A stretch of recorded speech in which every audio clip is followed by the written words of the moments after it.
Hello everyone and welcome back to my channel. In today's video, I'm going to show you how to transfer this 10-year-old Dell Optiplex 990 Slim Tower into a gaming case for that full gaming experience. But before that, please don't forget to like, share, and subscribe down below, and thank you for watching. Alrighty, so let's first go over this desktop here. This is the Dell Optiplex 990 Slim Tower, and now is over 10 years old and could be easily found on the used market, whether it's Amazon, eBay, or your local Craigslist, or whatever other used market sources you could use. I personally wouldn't pay for this more than $40 US, as it is pretty old and there are so many out there. So that's what you expect to pay, and in my personal opinion, this is all you really need with proper upgrades to game in late 2022. So number one, this is Intel's second generation platform, which supports an i3, i5, or i7.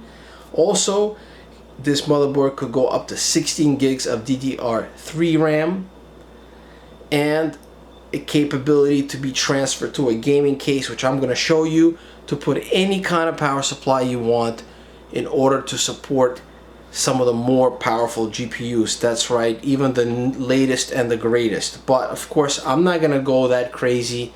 I'm still going to keep this as a budget build just to pretty much show you that it can be done. It's a very simple transfer. Oh, by the way, if you're new to my channel, please don't forget to subscribe and check out my playlist down below, which I have many OEM desktop conversions, and some of them were the only ones discovered by me throughout the years. So if you're interested in that kind of stuff, do check out the videos down below. Alright, so like I said, I think this is more than enough, and if you could get this at a really good price and you have the capability to upgrade down the line up to an i7, really, you're going to be happy, and to 16 gigs of DDR3 RAM. This particular one is an i5 2400, which is more than enough for this transfer. I have only 4 gigs of RAM. I will upgrade to 8. Just going to keep it really simple. Not going to go crazy with the graphics card, but pretty much just show you the concept of this whole transfer to get a better idea.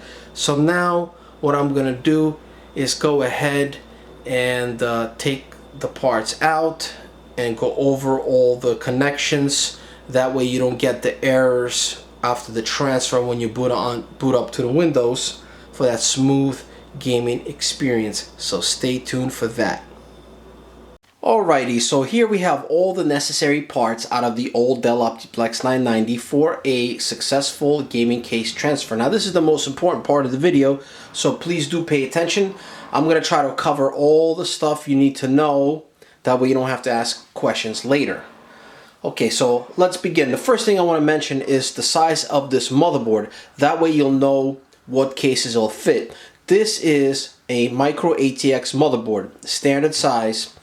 Exactly the same size that you could buy an aftermarket brand. So this will fit in any case that's micro ATX or larger. So if you want to go for full ATX, that's really up to you. And yes, all the holes will line up with the standoffs in your aftermarket case. In case you're wondering, you don't need to drill or do anything extra. So that's good news. Also, what's good about this transfer here, I was actually able to pop this out just like a standard IO shield that you would get in an aftermarket motherboard, and that's great that the Slim Tower has that option where the IO shield is removable for that clean look. Okay, next let's talk about the CPU cooler. In my opinion, that's all you're ever gonna need. I would not upgrade this if you want to save money. This is pretty beefy size. Sure, take it out, clean it up, put some new thermal paste. That way you have a starting point, pretty much knowing how fresh that paste is. Even with an upgrade to an i7 processor, which could be an i7 2600, I would stick with this cooler. It's a good size, even better than the stock Intel coolers that used to come with the older Intel processors. They were like really thin and really cheap looking. But yeah, this is a really nice cooler in my opinion. You could even drop a sticker there. All right, next, let's talk about the critical stuff here. What we want to achieve is a smooth boot into Windows where there is no errors stopping you from, and that's because of all the basically all the sensors that we have and proprietary parts that we must have in order to have a successful transfer.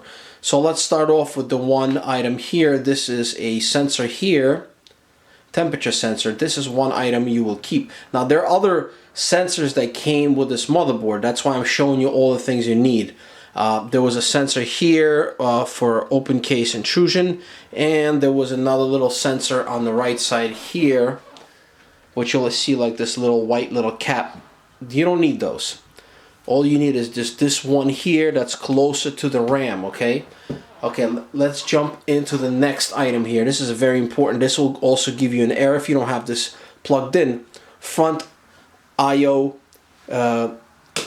This will give you an error if you don't have it plugged in. And sure, it's big and bulky. See it? It's huge.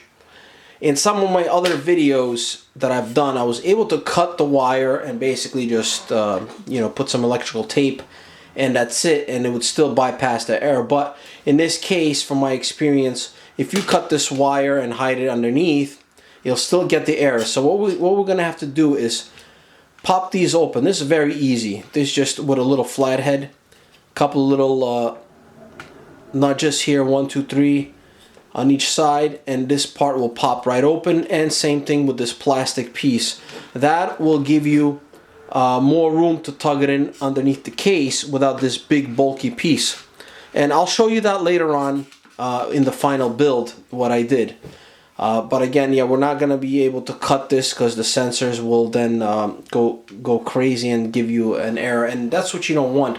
You don't want this thing having any issues with the sensor, especially the one with the fan. When the fan kicks in full speed and it's really loud the whole time, that really sucks. Alright, so let's move on to another crucial point, and that's your power connection. How you're going to power this thing. And basically this is your power button here, and it originally comes with this little black cap, and that's where from the original tower you have a connection there for power button. So what you have to do is gently remove this cap to expose these 5 pins here. Now let me just zoom in and give you a better look here really quick. Let's take a look.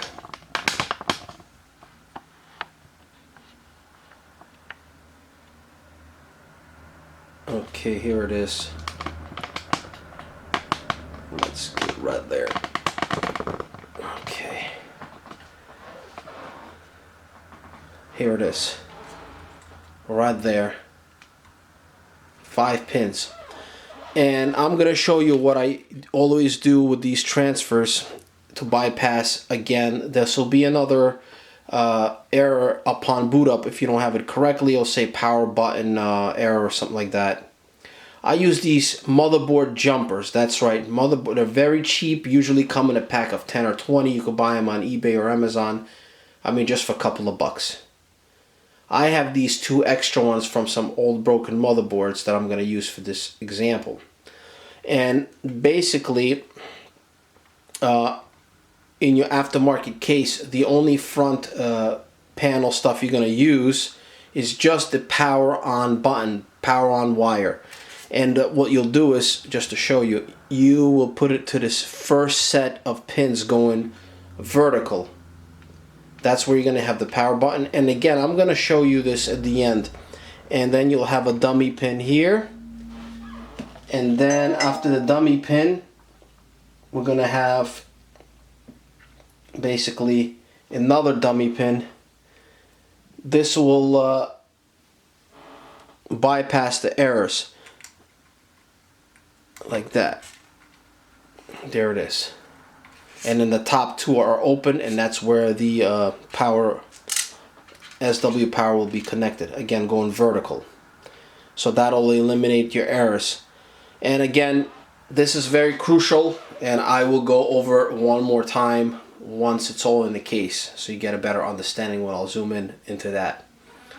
Alright, so let's talk about another item here that will give you an error upon boot up if it's not done correctly, and that is the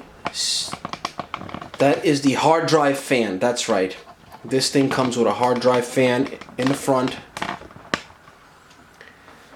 And let me just twist this around. There you go. And that is also proprietary.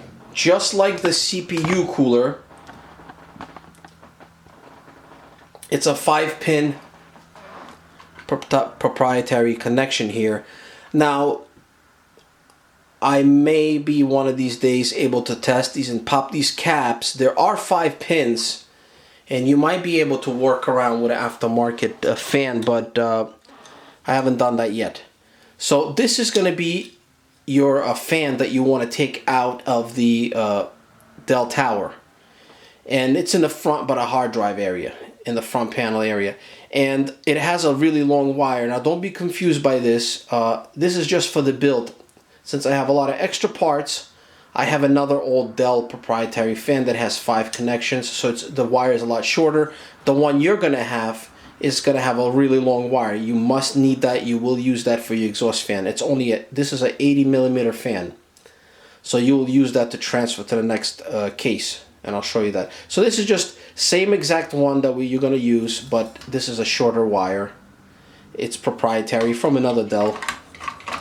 And I guess they have like a little sensor or something, just knows that it must have that kind of fan. Otherwise, the air kicks in and the fans start making a really loud noise. They're running at full speed. So this is very important as well. Okay.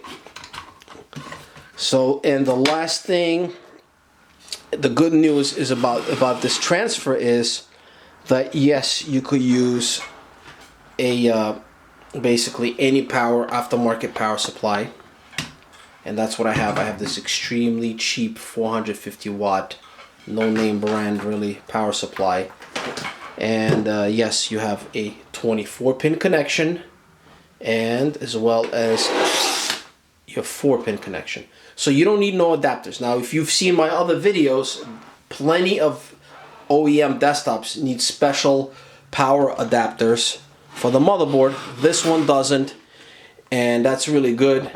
It really helps out a lot on saving cost, because you would have to order the adapter. Also, one last thing, if you wanted to use the DVD drive, for your build, depends on the case. It's, you could use that as well. I don't think I'm going to use it for this build. It's a little small case, but yeah, you could also use that as well. So yeah, that's it, pretty much it. One last thing I did want to mention, removing this cap here. This is your power button in the front. It's a little pain in the butt, so what I did was I slowly shimmied it with the pliers, very gently, just slowly back and forth, not too much, and just until it finally gently just popped out. That way you don't break the pins, so you're able to utilize them. Alright, so that's it for the breakdown. Now I'm going to put everything together in a small little case and fire this thing up and show you how it finally looks. This is not a fancy build. This is just extreme budget build, but yes, you could throw it in any fancy case with glass panel and do the RGB fans. Now, one thing I wanted to mention, how you would do that with RGB fans, since this thing doesn't have headers or anything, or if your power supply, you will use Molex for the fans. So whatever fans you would get must have the Molex connection to it, and that's how you'll power up all your fans in the case. Alright then, let's then just jump into the next part of this video, so stay tuned for that. One last thing I want to show you really quick before we jump into the final build are these jumpers and also just show you close up about where you're gonna put them. So that's gonna be your power header here, this little plastic cap that's over it, and then there's total 5 pins but space for 6. One of the rows has only 1 pin, and what I do usually is I use these pliers and I get a nice little grip, and I basically slowly just wiggle it out until it finally comes off real gently, and that'll leave the pins exposed, and that's when you could put the jumper. So I'm just going to show you a couple of variations here. Now these jumpers are the same ones that came off some of my dead motherboards, so I have some extra ones. So these are the jumpers that you're going to have on your motherboard, and this motherboard has 1, and some of them have 2, but of course you're going to need those.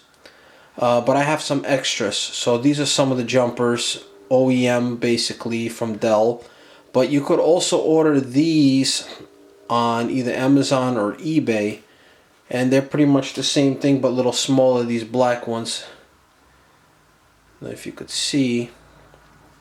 And that's what you're going to use in this case, so that way you don't get an error when you boot up, and then I believe the fans kick in too, so it's really not a good thing to have this error. And what it is basically you're putting these jumpers to fool the system's sensors, that way you don't have an error. Now of course I've tried using the other front panel wires from the aftermarket case to cover up the other headers, the other pins, but for some reason it still gives off an error. So the only one that you could use is the power connection from your case, and the other 2 rows, which would have to be used with these dummy jumpers in order for you not to get an error. So you would pretty much put them like this vertically, and then just have the one on the left on your other side, on the other edge, connected with the power SW connection, and that will bypass all the errors, and the only functional button on the case would be your on and off. And again, I'm going to show you that at the end, just in a few seconds here. See how it all looks. So here, this is the open side one here, and you plug in the power SW connection going vertical, and voila, and everything is good to go, and you have a smooth experience. So without further ado, let's take a look at the new build. Alright, now we're going to take a closer look inside. Now obviously I removed the graphics card and the hard drive, so it would be easier to take a look. It's a very small build, not too much, I can't get too much light in here to show you better, but this is pretty much what it looks like. And this is going to be some of your wiring in the front. I just want to show you something here. This is the front USB 2.0 header, so if you want that function available, because this motherboard does not support USB 3.0 neither in the back nor in the front, so you will need a case with the USB 2.0 front panel connection, which is usually the older ones. So this one had both, but I could only use the 2.0, and this motherboard does have that option, so that's the wire that I'm using here. Very nice, convenient here. And now the other wire here is the important one. That's the front panel sensors. Gotta have that connected. And remember what I showed you, you remove the plastic part and reroute it in the back, and I'll show you how that looks without, you know, if you don't have that done, then you're gonna get an error. And once again, the fan is gonna speed up, and it's not gonna be a pleasant experience at all. Also, if you're wondering how you're going to connect other fans besides the OEM ones, which have proprietary, so as long as your front fan is connected and this CPU fan with the proprietary headers, you're fine with the errors. Not going to get any errors there.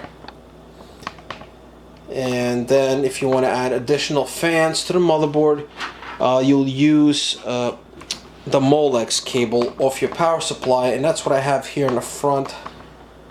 Is a 120mm fan that actually came with the case, and I had the Molex adapter for that, and that's how I was able to get the fans to work, because there was no additional fan headers on the motherboard. And it's a very budget built, only 450 watt power supply. You could spend as much as you want, use as big case as you want, really up to your budget, but I just wanted to give you guys an idea. This is going to be an ultra cheap build for me, just for fun. And over here, it's going to be kind of hard to see, but I'm going to try my best.